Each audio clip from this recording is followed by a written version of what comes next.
Assalamualaikum warahmatullahi wabarakatuh.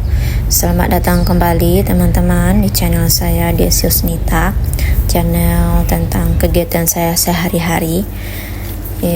Di pagi-pagi saya udah bangun mempersiapkan bekal untuk suami ke kantor nanti, dan juga itu saya udah mulai merebus kentang ya teman-teman. Di sini saya nambahin air buat merebus telur karena suami saya dia sangat suka telur, jadi makanannya itu yang sayur-sayuran gitu, yang sehat-sehat gitu, sehingga kalau kantor nanti katanya tidak ngantuk ya teman-teman. Saya akan membahas mencerita sambil masak-masak ini, sambil kerja-kerja, nemanin saya juga nemanin hari ini teman-teman. Saya akan cerita atau membahas tentang seorang ibu ya. Ibu ya, saya juga ibu dan teman-teman yang lain juga ibu, dan ada juga teman-teman yang lain yang akan calon seorang ibu.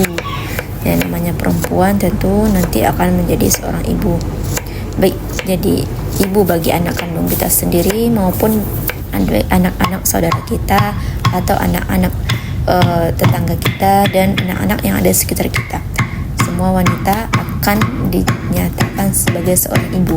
Walaupun dia tidak punya anak sendiri, nanti dia bakalan jadi juga seorang ibu. Karena semakin dia berumur, semakin menjadi tua, anak-anak di bawahnya akan memanggilnya sebagai seorang ibu ya teman-teman. Alhamdulillah, insyaallah saya akan baca ada hadis, kita akan cerita ya. Ada hadis dari Abu Hurairah radhiyallahu anhu. Ketika itu ada seorang laki-laki datang kepada Rasulullah SAW. Dari Abu Hurairah radhiyallahu anhu, seorang laki-laki datang kepada Rasulullah SAW berkata, "Ya Rasulullah, siapa orang yang paling berhak mendapat kebaikanku?" Rasulullah SAW menjawab, "Ibumu." Dia bertanya, "Kemudian siapa?" Rasulullah SAW menjawab, "Ibumu." Kemudian dia bertanya lagi, "Kemudian siapa?" Rasulullah SAW menjawab, "Ibumu." Kemudian dia bertanya lagi, "Kemudian siapa?"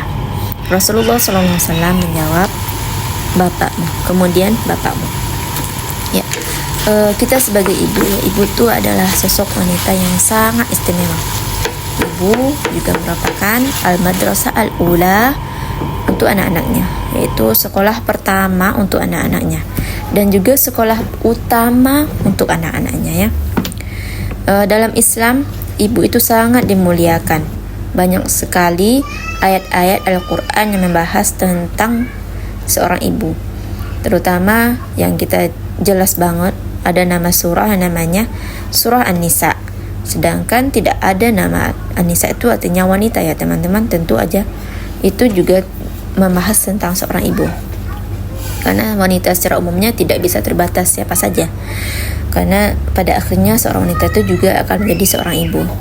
Sedangkan tidak, di dalam Quran itu tidak ada yang namanya surah Ar-Rijal ya, laki-laki, tidak ada dalam Quran surah Ar-Rijal ya, karena di sini Allah sangat memuliakan seorang ibu.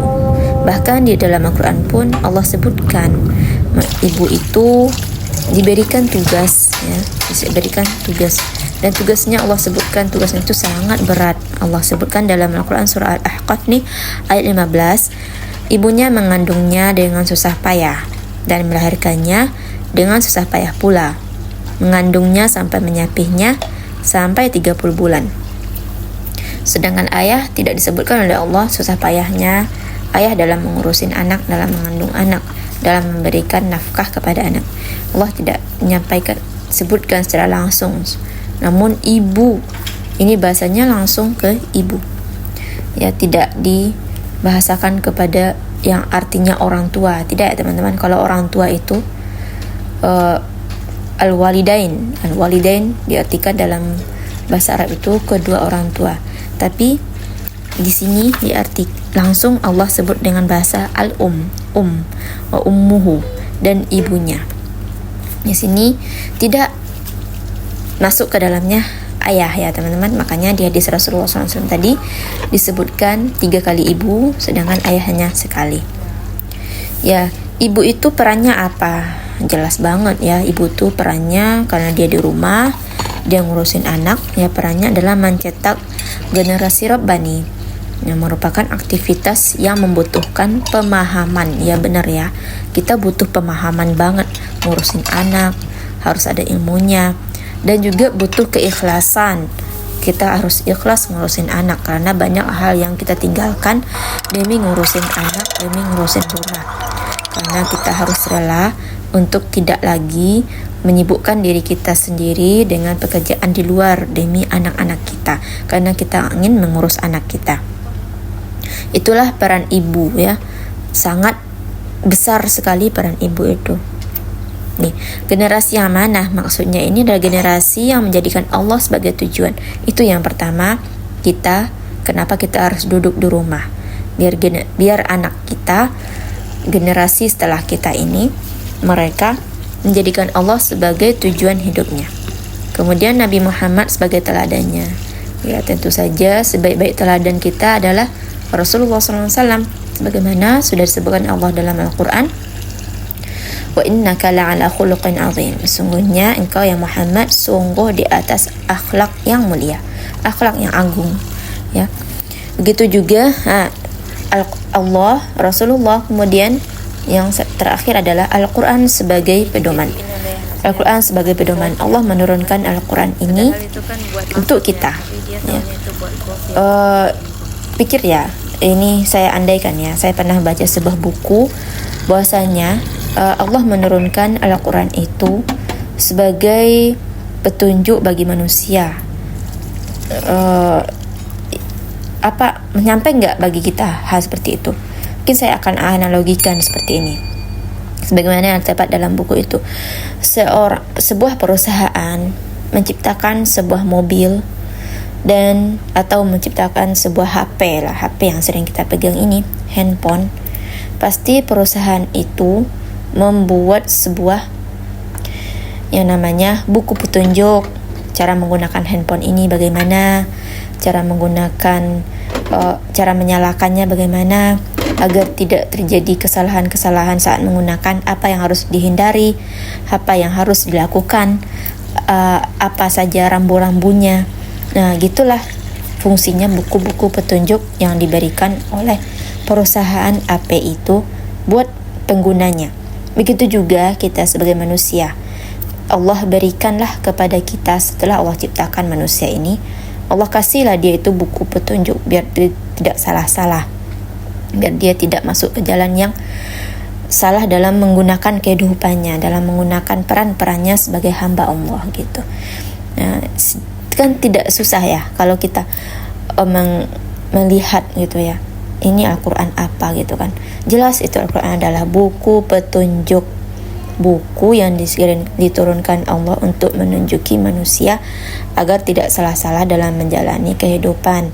Ada rambu-rambu yang harus kita patuhi, rambu-rambu kehidupan. Ada lampu merahnya, ada lampu hijaunya, ada lampu kuningnya. Kapan kita berhenti, kapan kita harus tetap berjalan, kapan kita harus memulai perjalanan itu. Nah, di sana tuh ada buku petunjuk.